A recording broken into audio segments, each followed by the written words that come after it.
Assalamualaikum warahmatullahi ta'ala wabarakatuh.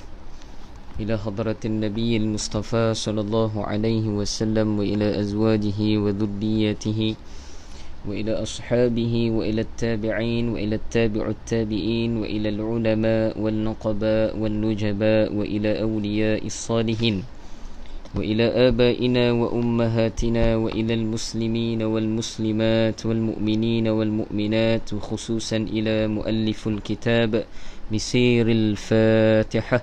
أعوذ بالله من الشيطان الرجيم.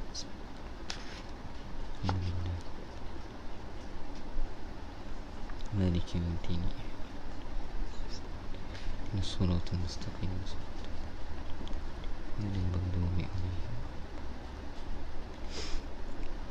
إن الحمد لله نحمده ونستعينه ونستهديه ونستغفره ونؤمن به ونتوكل عليه ونعوذ بالله من شرور أنفسنا ومن سيئات أعمالنا من يهده الله فلا مضل له ومن يضلله فلا هادي له نشهد أن لا إله إلا الله وحده لا شريك له ونشهد أن سيدنا ونبينا ومولانا وحبيبنا وطبيبنا وإمامنا محمدا عبده ورسوله لا نبي بعده. اللهم صل وسلم على نور أنوار وسير أسرار وترياك الأغيار ومفتاح باب اليسار سيدنا ومولانا محمدا المختار وآله أطهار وأصحابه الأغيار عدد نعم الله وإفضاله. فقال سبحانك لا علم لنا إلا ما علمتنا إنك أنت العليم الحكيم.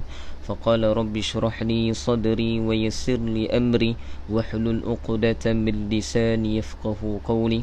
اللهم اغفر لنا ما قدمنا وما أخرنا وما أسررنا وما أعلنا وما أسرفنا وما أنت أعلم به منا أنت مقدم وأنت مؤخر لا إله إلا أنت يا مقلب القلوب ثبت قلوبنا على دينك وعلى طاعتك سبحانك إنا كنا من الظالمين ولا حول ولا قوة إلا بالله العلي العظيم. أما بعد.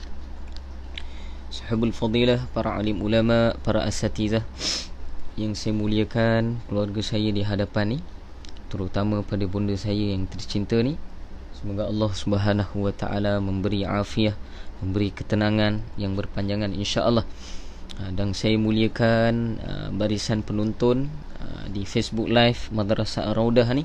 Semoga Allah Subhanahu wa taala kekalkan kita dalam beriman kepada Allah dan beramal soleh, dan juga lebih-lebih lagi di dalam bulan Ramadan Al-Mubarak ini Allah sentiasa mempertingkatkan amalan kita di sisi Allah, dan juga Allah tinggikan darjat kita lagi di setiap hari-hari yang mendatang di dalam bulan Ramadan ni. Alhamdulillah, syukur pada Allah Subhanahu wa taala.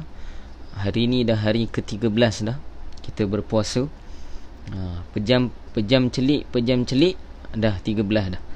Ustaz, pejam celik tak apa, jangan pejam tak celik-celik. Kalau pejam tak celik-celik pun dalam bulan Ramadan pun syukur. Sebab ada beberapa para ulama, beberapa riwayat hadis baginda Nabi sallallahu alaihi wasallam di mana pada bulan Ramadan ini akan diangkat ataupun dicutikan, diberhentikan buat seketika untuk bagi mereka yang diazab di dalam kubur, semata-mata untuk menghormati bulan Ramadan Al-Mubarak. Para ulama kata semoga Allah Subhanahu wa taala golongkan kita besok dipilih oleh Allah Subhanahu wa taala untuk kita mati di jalan Allah Subhanahu wa taala dengan sebaik-baik cara dan sebaik-baik tempat dan juga sebaik-baik bulan, iaitu di bulan Ramadan Al-Mubarak. Amin. Alhamdulillah, kita dah bahas dah. Kita masih lagi membicarakan tentang hadis berkaitan dengan kelebihan-kelebihan di bulan Ramadan. Dan hari ini kita dah sampai hadis ketiga. Dah sampai Ustaz, baru sampai hadis ketiga, yang mana hadis yang menceritakan tentang doa malaikat Jibril alaihi salam. Doa siapa? Malaikat Jibril alaihi salam. Siapa malaikat Jibril? Ketua para malaikat. Dan diaminkan oleh Rasulullah sallallahu alaihi wasallam. Siapa dia Rasulullah ini? Ketua para nabi-nabi ataupun ketua para rasul, dan diangkat sebagai orang yang paling utama sekali di sisi Allah Subhanahu wa taala. Maka didoakan oleh Jibril alaihi salam dan diaminkan oleh Rasulullah, menandakan bahawa hadis ini bukan hadis yang sebarangan ataupun hadis yang menerangkan tentang perkara yang main-main. Semua hadis bukan terang ke main-main, tapi dikhususkan dalam hadis ini sebab apa? Sebab di dalamnya ada doa daripada malaikat Jibril dan juga amin daripada Rasulullah sallallahu alaihi wasallam. Cuma doa di dalam ini adalah berkaitan dengan doa kebinasaan, yang mana kita dah sebutkan sebelum ini, yang bahawa baginda Nabi sallallahu alaihi wasallam naik di atas mimbar kan, kita dah cerita dah sebelum ni, hadis pada awal hadis, yang menerangkan amin amin amin Nabi sebanyak 3 kali pada setiap tangga yang dinaiki oleh baginda Nabi sallallahu alaihi wasallam.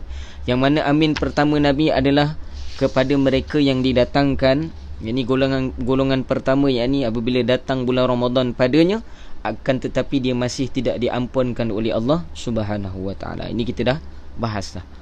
Dan yang kedua, yang bila mana disebutkan nama Rasulullah sallallahu alaihi wasallam, akan tetapi kita tidak menselawati Rasulullah sallallahu alaihi wasallam. Bagi mereka yang tidak berselawat kepada nama Nabi sallallahu alaihi wasallam, para ulama sebut, bukan para ulama, baginda Nabi sallallahu alaihi wasallam riwayatkan dalam hadis ini didoakan oleh Jibril alaihi salam dengan doa kebinasaan, kemudian diaminkan oleh Rasulullah sallallahu alaihi wasallam. Dan yang terakhir sekali, golongan yang ketiga adalah, apa dia golongan yang ketiga? Sabda Nabi sallallahu alaihi wasallam, yakni terhadap mereka yang Nabi sebut, Jibril AS doa apa dia? Binasalah seseorang yang mendapati kedua-dua ibu bapanya atau salah seorang daripadanya telah tua, tetapi mereka tidak menjadi sebab untuk dia masuk ke dalam syurga Allah Subhanahu wa taala. Lalu aku berkata, yakni Rasulullah sallallahu alaihi wasallam berkata amin. Kita dengar dulu syarah Maulana Zakaria Syekhul Hadis, yakni pengarang kitab. Qala musannif rahimahullahu ta'ala nafa'ana bihi wa bi'ulumihi fid daraini amin, ila an qala. Amin.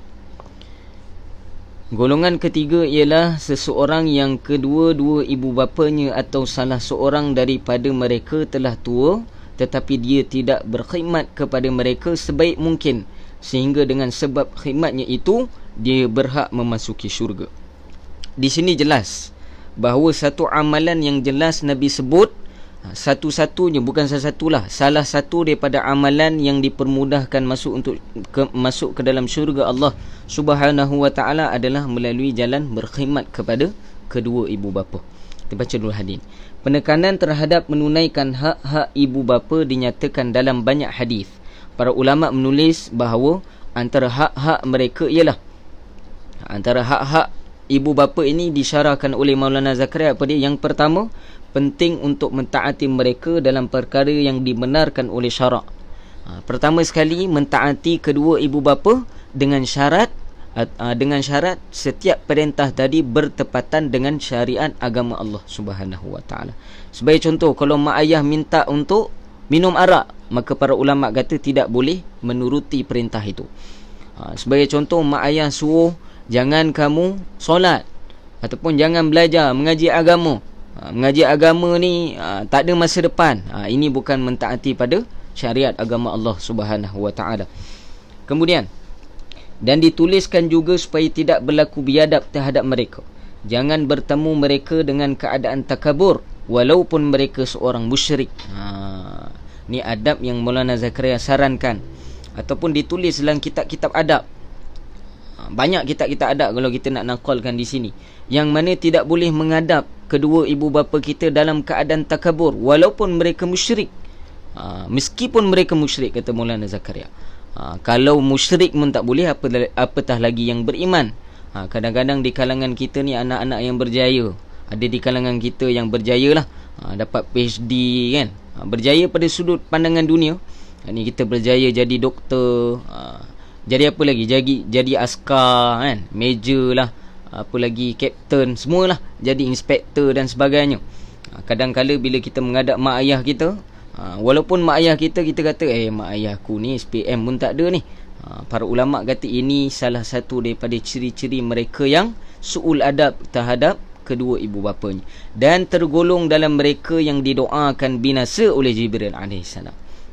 Sebab tu jangan takabur depan mak ayah ni. Walaupun seorang alim, jangan takabur dengan mak ayah.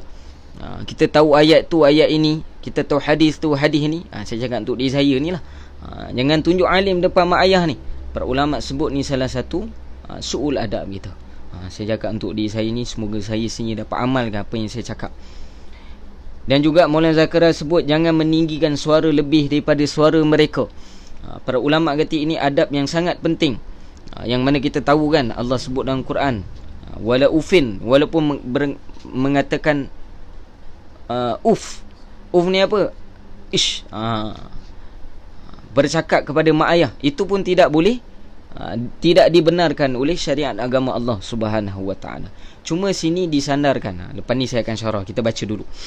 Jangan memanggil mereka dengan nama-nama mereka. Panggil nama-nama mereka. Kalau sekadar gurauan itu ada tolak ansurnya. Tapi para ulama kata jangan panggil. Kadang-kadang bila mak ayah tak dengar kan, tak dengar, dah tua dah, kurang pendengaran. Saya pernah jumpa orang panggil mak ayah dia dengan nama. Sebab apa mak ayah dia tak dengar? Ustaz, saya panggil pun bukan dengar pun, saya sebut nama pun dia dengar. Ini para ulama kata ni salah satu daripada mereka yang didoakan binasa oleh Jibril alaihissalam. Kemudian jangan mendahului mereka dalam apa-apa urusan pun. Para ulama mengatakan apa-apa urusan di sini apa maksudnya? Urusan-urusan yang membabitkan kedua ibu bapa kita. Jangan kita buat keputusan sendiri, kena bermusyawarat dengan kedua ibu bapa kita. Kalaulah bila kita bermusyawarat dengan kedua ibu bapa kita, kita mendapati bahawa keputusan daripada perbincangan tadi tidak mentaati perintah Allah, maka para ulama sarankan pada kita banyakkan berdoa kepada Allah Subhanahu wa taala supaya Allah membuka pintu hati kedua ibu bapa kita. Kemudian berlemah lembut dengan mereka dalam amar ma'ruf dan nahi 'anil munkar, yakni menyeru mereka kepada kebaikan dan mencegah mereka daripada kemungkaran. Ini para ulama sebut ni, walaupun mak ayah kita tidak solat, tidak berpuasa, tidak menunaikan zakat, tidak buat apa-apa kebaikan, kita orang yang soleh, kita yang Allah Ta'ala beri pada kita kekuatan sedikit, hidayah sikit, secebis saja, jangan kita menunjuk-nunjuk mereka ini ataupun mengarah-ngarah mereka ini ataupun memerahi mereka walaupun mereka tidak mentaati perintah Allah. Para ulama kata hendaklah kita menyuruh mereka dengan jalan yang paling terbaik. Kata guru kami Syekhul Hadith Maulana Abdul Hamid hafizahullah taala, walaupun mak ayah kita tidak mentaati perintah Allah, para ulama kata tidak wajar bagi kita untuk kita berkata sesuatu yang tidak baik pada mereka walaupun mereka tidak solat. Kita sebut pada mereka, ni mak ayah ni apa nak jadi ni, masuk neraka semua, jangan. Para ulama kata tak layak kita nak sebut pada mereka macam tu. Sebab apa? Para ulama sebut melalui daripada rahim mereka lah, benih mereka lah kita lahir dan kita dapat beribadah kepada Allah Subhanahu wa taala. Kemudian kalau mereka tidak menerima, teruslah berlaku baik terhadap mereka dan sentiasalah mendoakan hidayat, yakni petunjuk untuk mereka. Walaupun mereka tidak menerima teguran kita ataupun ajakan kita terhadap kebaikan, ajakan yang baik, bukan menyuruh-nyuruh macam kawan, tapi ajakan yang baik. Para ulama kata walaupun tidak menerima, mereka tidak menerima, maka kita kena banyak bersabar dan berdoa kepada Allah Subhanahu wa taala. Pendek kata, kita mesti memberi penghormatan terhadap mereka dalam setiap perkara. Dalam satu hadis ada dinyatakan bahawa pintu yang terbaik antara pintu-pintu syurga ialah bapa. Dalam hadis dinaqalkan oleh Maulana Zakaria, salah satu pintu yang terbaik ataupun disebut di sini pintu yang terbaik antara pintu-pintu syurga adalah bapa kita. Maksud bapa ni apa? Mentaati perintah bapa kita salah satu daripada pintu yang terbaik untuk kita masuk ke dalam syurga Allah Subhanahu wa taala. Jika kamu suka, jagalah dia atau sia-siakanlah dia. Kalau kita suka, kata Nabi, buatlah pilihan masing-masing. Kalau suka untuk masuk syurga pada pintu yang terbaik, buatlah baik.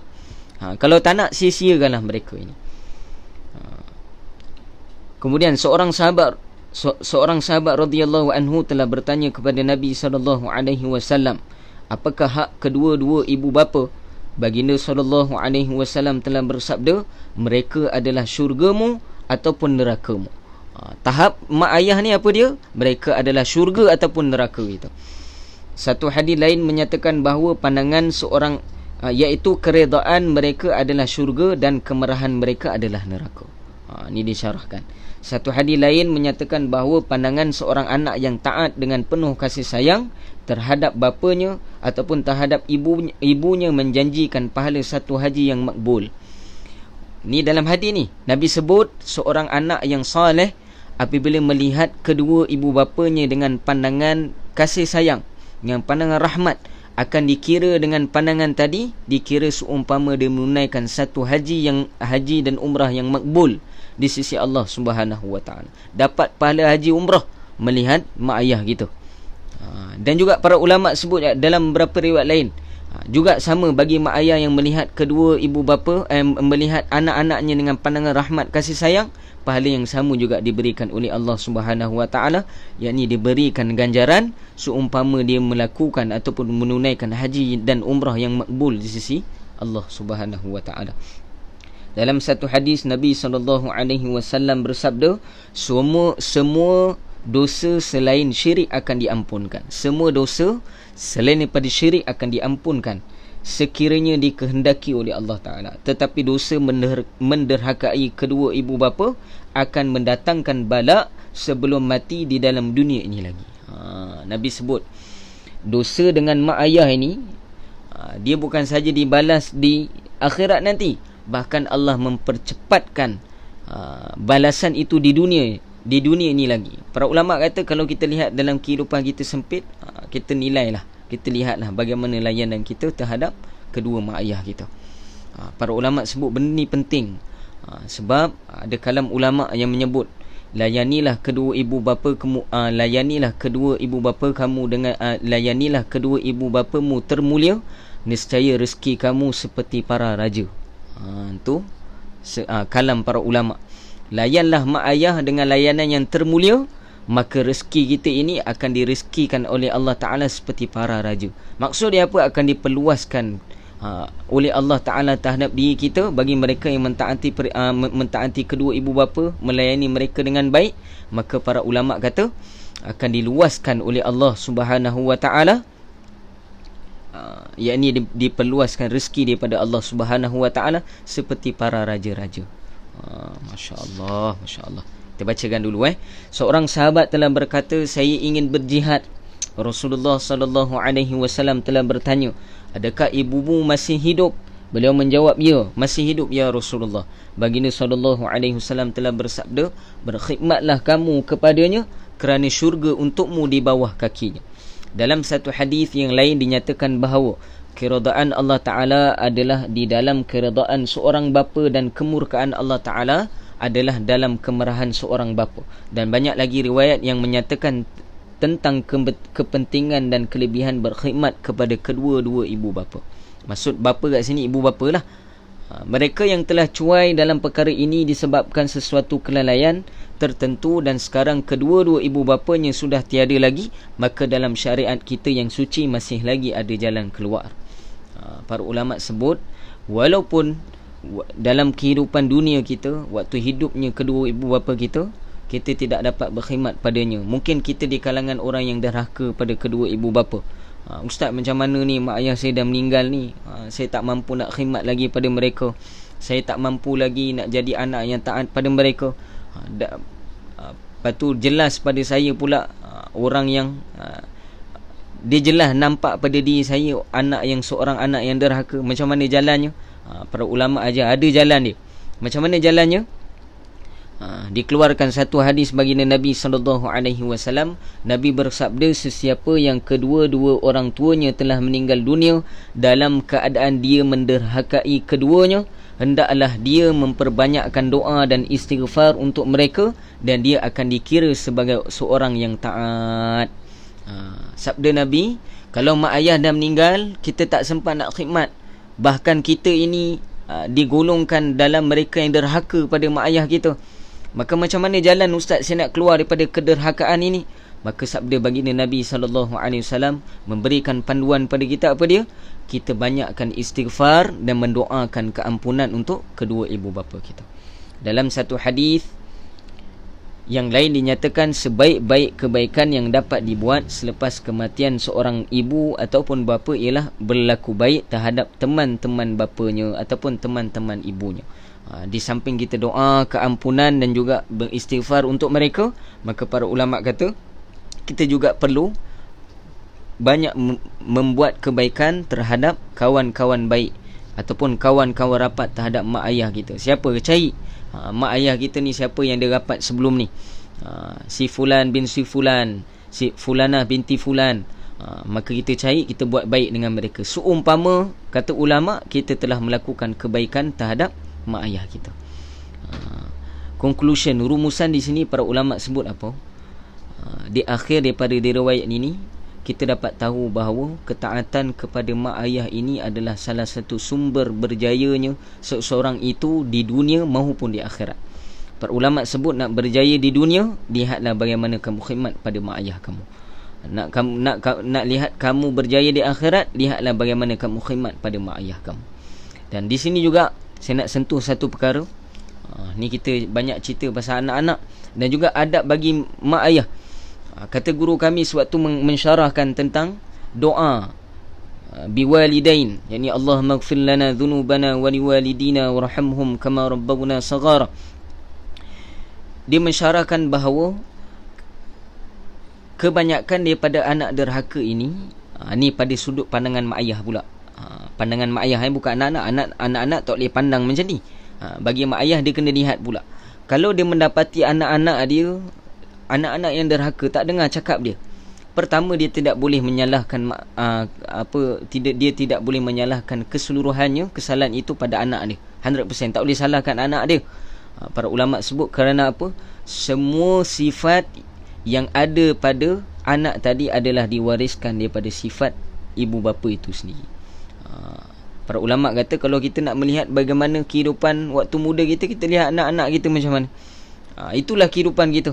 Sebab tu para ulama kata nak lihat bagaimana kita dulu, lihat pada anak-anak.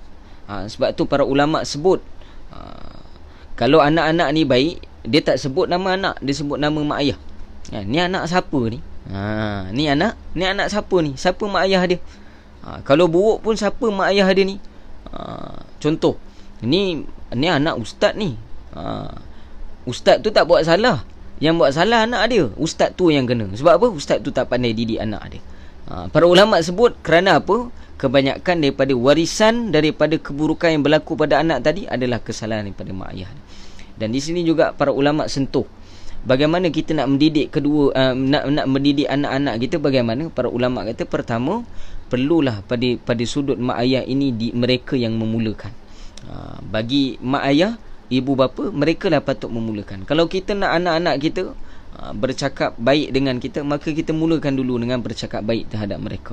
Kalau kita nak anak kita ni tak suka jerkah kan, ataupun tak suka tinggikan suara kita, kita lihat bagaimana percakapan kita terhadap mereka.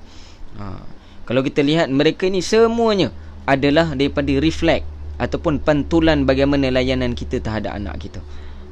Para ulama sebut kebanyakannya, kalau kita lihat pada kaca mata dunia ni, kita lihat sekarang ni, kebanyakan daripada mak ayah leka daripada mendidik anak-anak kan. Kita sibuk dengan handphone, dengan kerja kita, sehingga kan kita melalaikan pendidikan terhadap mereka. Kita serahkan seluruh pendidikan tu pada cikgu-cikgu kat sekolah. Kemudian kalau teruk anak kita ni balik ada problem, kita marah cikgu pula. Para ulama sebut dekat sini apa? Bukan salah cikgu. Kak cikgu ni berapa jam saja kat sekolah, selebihnya dia berada kat rumah.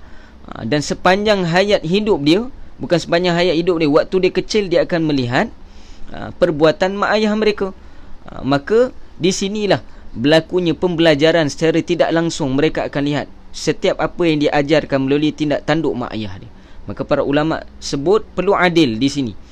Kalau kita nak anak kita taat pada kita, maka kitalah perlu memulakan ketaatan itu pada Allah Subhanahu Wa Taala. Dan dalam kuliah saya pernah sebut, kalau seorang ibu melihat anak dia derhaka pada dia, maka dia kena lihat bagaimana ketaatan dia kepada suami dia. Anak derhaka, para ulama sebut anak yang tidak taat pada seorang ibu kerana ibu tidak taat pada bapanya. Si bapa pula Kalau nak lihat kenapa isteri aku tak taat pada aku, si bapa pula kena lihat bagaimana ketaatan dia pada mak dia. Dia berkait macam tu. Nak tengok anak ni taat, nak jadikan anak kita taat, si ibu perlu taat pada suami dia.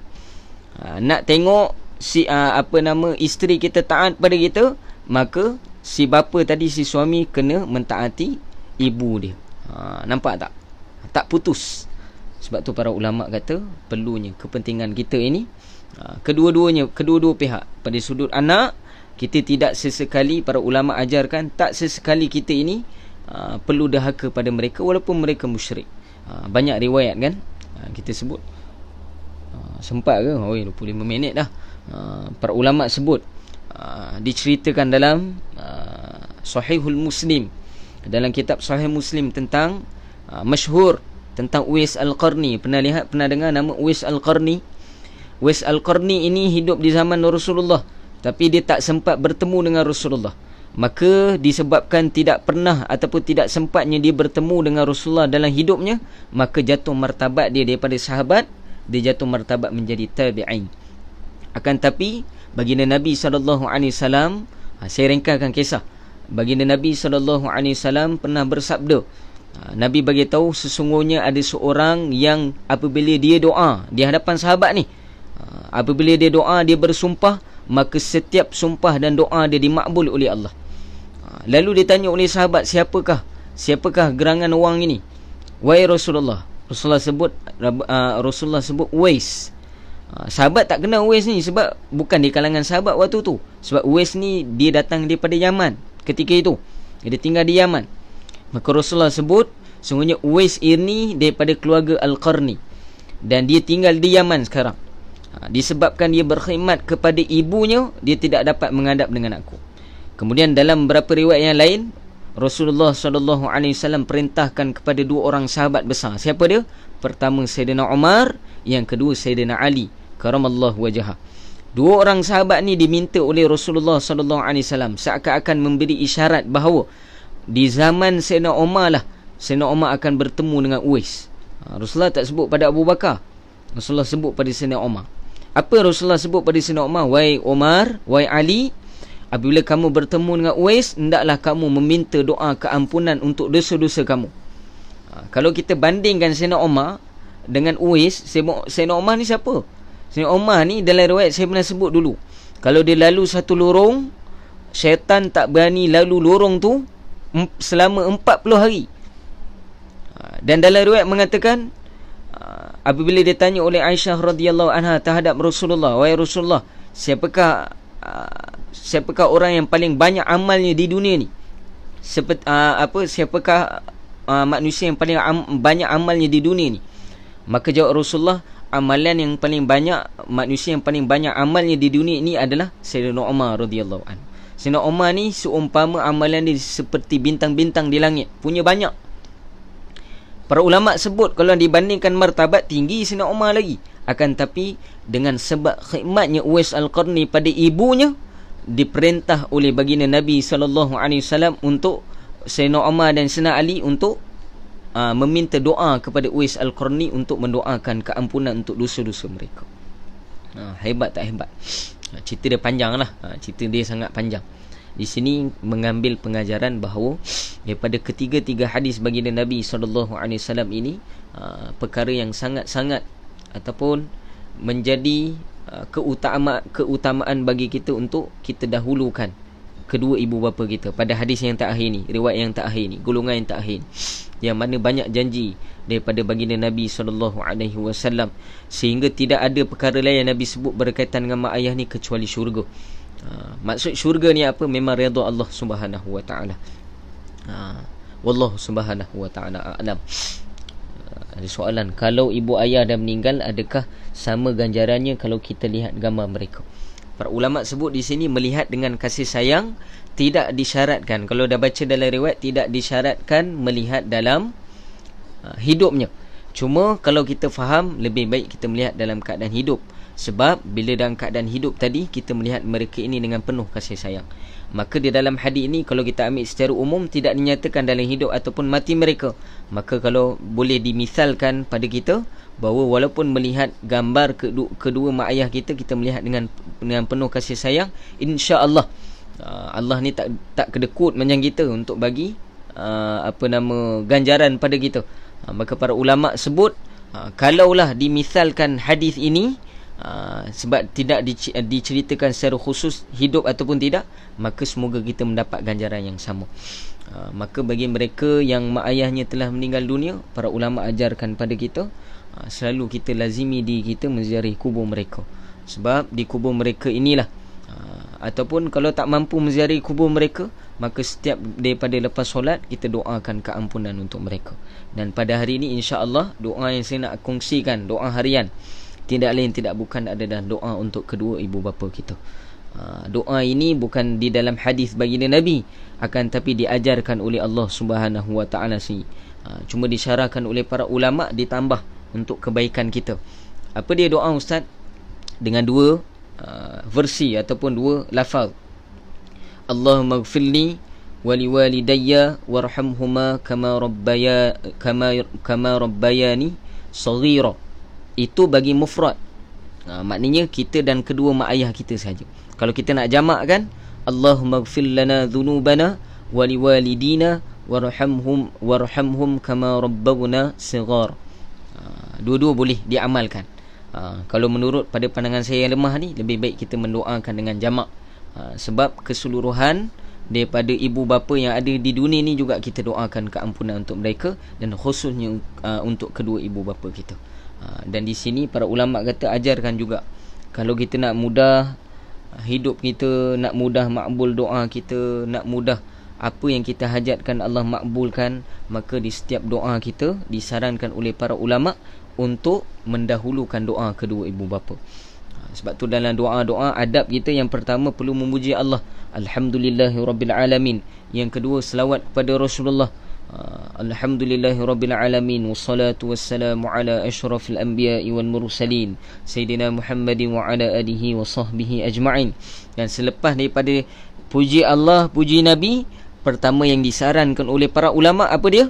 Kalau kita nak doa kita makbul, kita dahulukan doa mak ayah. Allahumma ighfir lana dhunubana wa liwalidina warhamhum kama rabbawna saghara. Para ulama sebut, kalau kita rajin dengan doa ini, maka inilah tanda sebagai seorang anak yang taat pada kedua ibu bapa dia. Para ulama kata kita tak mampu nak balas jasa mereka dengan khidmat kita saja. Maka yang paling besar, para ulama kata, khidmat kita pada kedua ibu bapa kita macam mana? Khidmat kita melalui doa kita kepada Allah Subhanahu Wa Taala terhadap mereka. Maka itu saja daripada saya, insya-Allah. Wallahu Subhanahu Wa Taala a'lam. Harap terjawablah soalan tu daripada isu kita. Semoga Allah Subhanahu Wa Taala pilih saya, pilih kita semua. Saya cakap ni semua untuk diri saya, supaya Allah beri kekuatan pada saya untuk saya banyak khidmat pada kedua ibu bapa saya dan kita semua, insya-Allah. Dan Allah beri kekuatan pada kita untuk banyak berdoa untuk mereka. Kita beri masa kita, pengorbanan kita. Dan kata guru kami, kalau nak lihat ketaatan kita ni, jangan lihat sekarang. Waktu mak ayah tengah sihat, belum dikira taat lagi. Nak lihat siapa kita dengan mak ayah, tengok waktu mereka sakit. Waktu mereka sakit macam mana. Waktu terlantar tak boleh pergi mana-mana dah, waktu itu baru kita lihat siapa tok imam, siapa ustaz yang pandai cakap macam saya ni, macam mana khidmat dia pada mak ayah waktu tu, apa perkataan yang keluar padanya. Waktu sihat ni bolehlah kita khidmat lagi, kita bawa pergi sana pergi sini, mereka mampu lagi menguruskan diri mereka. Yang sebenar-benar khidmat, kata guru saya, sewaktu dia tak mampu nak pergi mana-mana dah, waktu itu macam mana khidmat kita pada mereka, macam mana ketaatan kita pada mereka. Kita doalah pada Allah Subhanahu Wa Taala. Tanpa taufik dan juga hidayah pilihan daripada Allah Ta'ala, kita tak mampu untuk berkhidmat pada mereka. Kita perlu doa pada Allah supaya Allah berikan kekuatan pada kita, petunjuk pada kita, dan Allah berpilih kita ini untuk berkhidmat pada mak ayah kita. Jangan kita tolak-tolak bila mak ayah dah tua, tolak ke adik-beradik lain. Abang lah jaga, saya dah jaga sebulan dah, abang lah jaga, itulah jaga, inilah jaga. Sepatutnya kita ni lah yang utamakan diri kita, berebut nak jaga mak ayah. Sebab apa? Mak ayah ni pintu syurga. Weh, marah ustaz ni pagi ni, marah sikit. Sebab apa? Mak ayah ni pintu syurga kita, perantaraan kesejahteraan kita di dunia dan di akhirat. Tak boleh sambung ni, naik kan tak turun-turun. Wallahu subhanahu wa ta'ala a'lam. Tu saya mohon maaf atas terkasar bahasa ataupun kekurangan yang boleh saya. Semoga apa yang kita dengar pada hari ini Allah Subhanahu wa ta'ala memberi kekuatan bagi kita untuk kita amalkan, ambil iktibar dan sampaikan pada mereka yang tidak ada dalam majlis ni. Wallahu Subhanahu wa ta'ala a'lam. Bismillahirrahmanirrahim. Alhamdulillahi Rabbil Alamin. Wassalatu wassalamu ala ashrafil anbiya'i wal mursalin Sayyidina wa maulana Muhammadin wa ala alihi wa sahbihi ajma'in. Allahumma ighfir lana dhunubana wa liwalidina warhamhum kama rabbawna saghara wa jami'al muslimina wal muslimat wal mu'minina wal mu'minat al ahya minhum wal amwat birahmatika ya arhamar rahimin. Allahumma inna nas'aluka ridhaka wal jannatul firdaus ma'a rasulillahi sallallahu alaihi wasallam wa na'udzu bika min sakhatika wan nar. اللهم إنك عفو كريم تحب العفو فاعف عنا وعن والدينا وجميع المسلمين والمسلمات برحمتك يا أرحم الراحمين. وصلى الله على سيدنا محمد وعلى آله وصحبه وبارك وسلم والحمد لله رب العالمين وبالله التوفيق والهداية والسلام عليكم ورحمة الله تعالى وبركاته.